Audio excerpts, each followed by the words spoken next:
Welcome back, viewers, for the last part of this discussion, and I'm still with Lucy Mwende. Yes.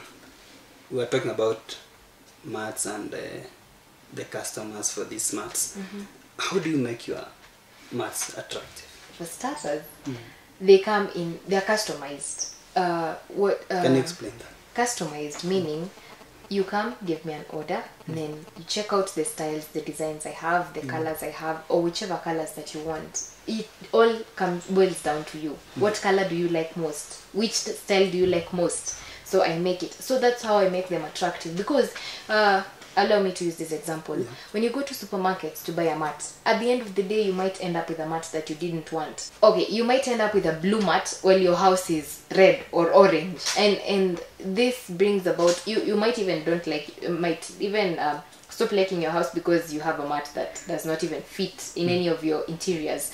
So I make my mats attractive by giving you a chance to choose the styles, to choose the colors that you want to have in your house, and I make them for you. Okay. You've talked about styles and types of maybe the mats that you have. Yes. Who does the drawing for you? Because it requires some patterns. Artistic work. Yeah. I do draw my patterns for myself.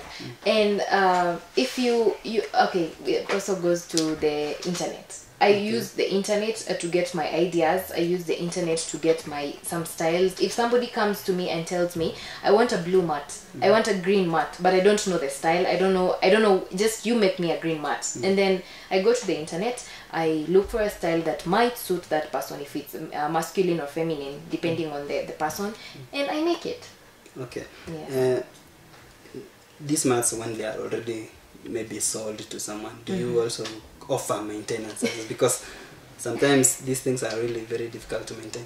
Okay, yeah, maintenance is not actually hard. It's like buying a carpet from a supermarket and going with it. The exact same thing you do to your mat or to your clothes. You know, this is made from knitted. This is actually something almost you can say knitted because they use the fabric that makes sweaters. So you wash it like a normal sweater. Just wash? Yeah, like a normal cloth. Okay. Yeah. These mats, they have a standard size? The standard size is the one in front of you right now. Okay. And the biggest I think I can make is this multiplied by 2, 1 meter. Yeah. Okay. You have talked about this maybe taking most of your time sometimes. Yes. How do you juggle around with education, personal life, and maybe even meeting deadlines for the orders you have already made, the people have already met? Yes, and as they say, for successful business, it's good for someone to have discipline and maintaining deadlines. So I struggle, I really do. Sometimes I even spend sleepless nights making this mat so that say a day before the deadline I can take the mat to the owner, because this is going to encourage trust. This person is going to see that I am hardworking at what I do. So yeah, I try to beat deadlines. With school, the first thing that comes to mind the thing that brought me to school is studies. Okay. So I put my studies first, then work comes later. Yes. Let me take you back to the drawings and on the patterns on the mat. Yes. You also mentioned the internet as being part of what you look at and then you draw. Yes. Suppose now someone may want something more complex. Do you look for someone to help you?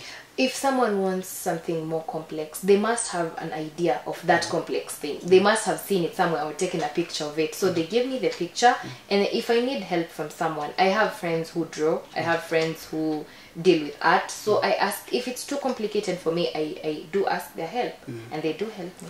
Okay. Yes. It's very important to ask this question.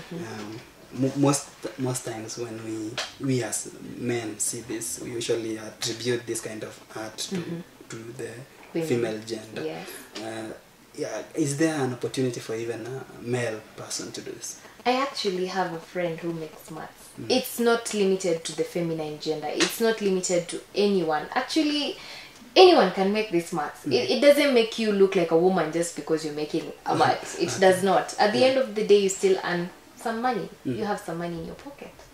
Have you mentored someone? Sometimes people have people on their wings. Yes. Do you also have someone you've transferred this passion to? Okay, I am a startup, and as a startup entrepreneur, I actually am looking up to someone. So I cannot yeah. say I have someone under my wing. Give me some few years, I'll be a little bit of a professional, so I can do that. But for now, no. We still come back to that issue Okay. of few years. Okay. Apart from what you have mentioned, the mats being for households, and can these mats also be used maybe for designs also? Okay, when we're talking about anything homely, it all boils down to interior design. This actually is interior design. So yeah, apart from being bedside mats or door mats or toilet mats, some people have actually gone a mile further and used them for art. I made some mat for someone, and they used it as a frame, as an art. They overturned the shaggy side and to the back part, and they framed it, and then it became an art on the wall. Yeah. Now all this, so what you have already told us, it requires a lot. It is tasking, in fact. So what challenges do you face? Oh, challenges are so many. For starters, labor. This is a one-man job. I do this on my own. I haven't found someone to help me with it, and because I'm a student, it's really hard juggling between study hours and making mats and my personal time. Sometimes I even miss meals because I'm making the mat. So yeah, it's really hard to do this alone. Apart from that, capital. Sometimes I might, because I'm a startup, the profits I get from the mats I sell, I bring them back to the business. I haven't started dripping my profits yet. So every time I get money for a mat, I buy another mat. I buy another 2 mats. So that's what I do. So sometimes a customer might delay paying the money for the mat, and I don't have money to go get another mat. So sometimes it's stressing. So yes. Okay, I want you to tell the audience, to that camera, what can you tell others in this profession? In the making mats, or just anyone in art? Anyone interested in this kind of art? Anyone interested in this kind of mat? Tell them. Patience. Patience. Making a mat, knowing how to make a mat is not the hard part. Making the mat is the hard part. It takes so much of your time, it takes so much of your energy, and sometimes you might want to give up, and just know that at the end of the day, when you see that mat complete, the satisfaction you get is incomparable to anything. So if you want to start making mats, or you want to continue, or just know that patience is the bottom line of everything. Okay, thank you. As we come to the end of the show, I would like to ask you something about the future. Where do you see yourself 5 years from now? 5 years from now, actually, I'm a student. I'm taking PR. I do have a professional dream. I want to be well established in communication and public relations. And I wouldn't mind as a side business to have this, because I also want to teach other people when I get to 5 years, because I'll have become somebody who knows the trades of this job better. So I want to have continued this too. I want it to be a company on its own. So yeah. You have dreams for the future? I do. Okay, before we end the show, do you have anything to tell the audience? Anything? Don't give up on your dreams, and when God closes a door, he always opens a window. So just work hard, find something, do something. You can never sleep hungry if you have an idea in your mind. Just use that idea to make the best of what you have. Yes. Thank you, Lucy Mande, and welcome again. Thank you for having me. Maybe in 5 years I will be coming to your company to buy. Okay, we've come to the end of tonight's show.